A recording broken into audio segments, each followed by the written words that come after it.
No Lopetegui, no problem. I was really worried for Wolves coming into match day one. Starting a new season, changing a manager almost overnight is always a recipe for disaster. And I know it was a 1-0 loss, but Wolves can, number one, feel very hard done to in terms of how the game actually panned out with penalty decisions and last-minute goals and that kind of thing. But I was really impressed at the tune that Gary O'Neill had the players singing on the pitch. I think everyone was impressed with the Wolves' performance, and I really make them one of the dark horse teams in the Premier League that most teams, particularly as the fixture schedule starts to pile up, not a lot of teams are going to fancy playing Wolves this year, I can tell you that for nothing. I'm really hopeful that maybe Gary O'Neill can be quite proactive in the transfer market and maybe make a few enhancements. You know, Lopetegui's left because there's not a big transfer kitty, a big huge arsenal to go and push the team up a level necessarily, but I think the squad is really good, and if Gary O'Neill can just fix some of the problems that are in the team, then the Wolves fans could have a rare old season, I don't mind telling you. Now, I'll be going through the pieces of the match and the pieces of the Wolves team that I was really impressed with on Monday night and what I'll be looking for from Wolves over the next couple of weeks especially. At any point in the video, if you laugh, you learn, you like something or whatever, please do like and subscribe to the channel. We're pushing for 10,000 subscribers and we cannot do that without your support. If you do enjoy the content, please do smash the subscribe button, drop the like, and jump into the comment section and let me know what I've got wrong, what I've missed, or maybe what we spoke about you didn't notice the first time around. I don't know. And yeah, let's just get stuck into it. On the face of it, this Wolves team for me, like if you put this into any other top 5 European league, you're looking at a team here and you're talking about a team that would be finishing 6th, 3rd, you know, maybe even 8th in some bad cases or whatever. Whereas in the Premier League, of course, it's much more competitive. There's more stronger squads around. You know, the talent that's here is maybe less impressive versus the field. But the display that we've seen from Wolves was very well organised, a very good tactical display from them, because Erik Ten Hag, it must be said, in Man United did try and really play some total football and did try and like push on some of their tactical philosophy, and I feel that Wolves did a great job of really negating it, dropping in deep and getting in nice and compact. You know, when Man United started to progress up the pitch, and the way they kind of really dropped in, it really did feel almost like there was 2 banks of 4 going on. But you would get Nunes, Lemina, Gomez tighten up here along with Neto, and Cunha and Sarabia were just like hounds.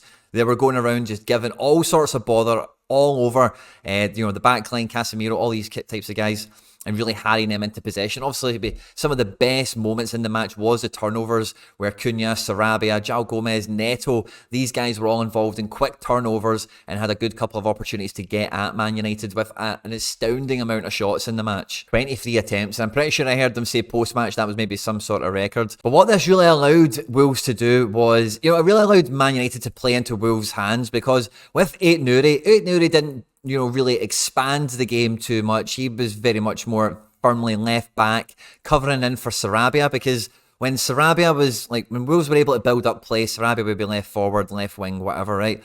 But whenever Man United were progressing the ball and Wolves were having to get compact in, Sarabia was doing a very good job at positioning himself quite close to Cunha and Neto, so that they would all be quite tight with one another to quickly knock the ball into some space and, you know, play between the 3 of them in transition. So Ait-Nouri had to be a bit more disciplined and really hold this flank here, because Sarabia was kind of abandoning ship on him. Nunes was over here doing some cover as well, of course. And Lemina and Gomez went everywhere. Gomez was really impressive.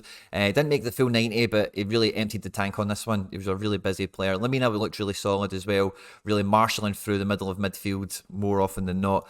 But Semedo was a real outlet out here on this side of the pitch along with Neto. And because you've got Ait-Nouri on this side, you've got Sarabia abandoning the left wing almost.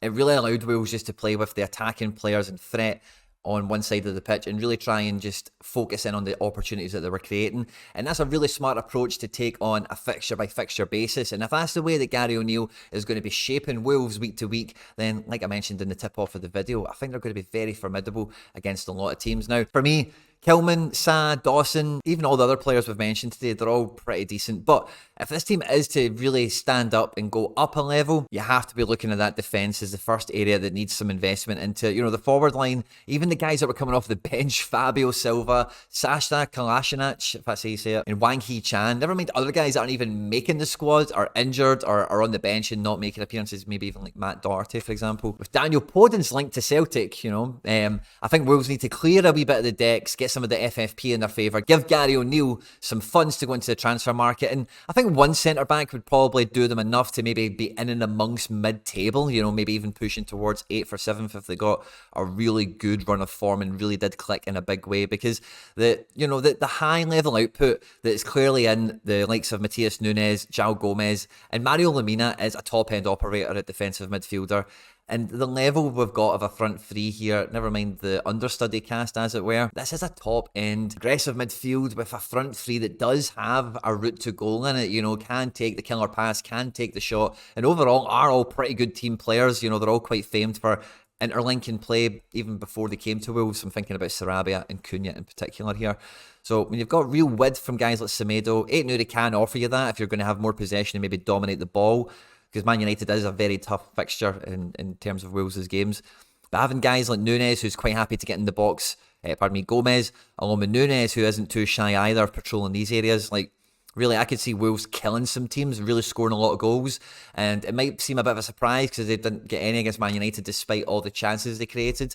But if they keep this up, there's going to be plenty of defences that Wolves are going to plunder, I think, this year.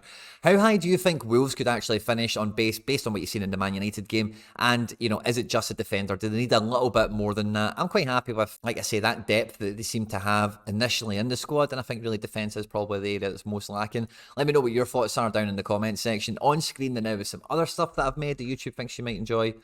Stay out of trouble, and I'll catch you on the next one. Take care. Bye-bye.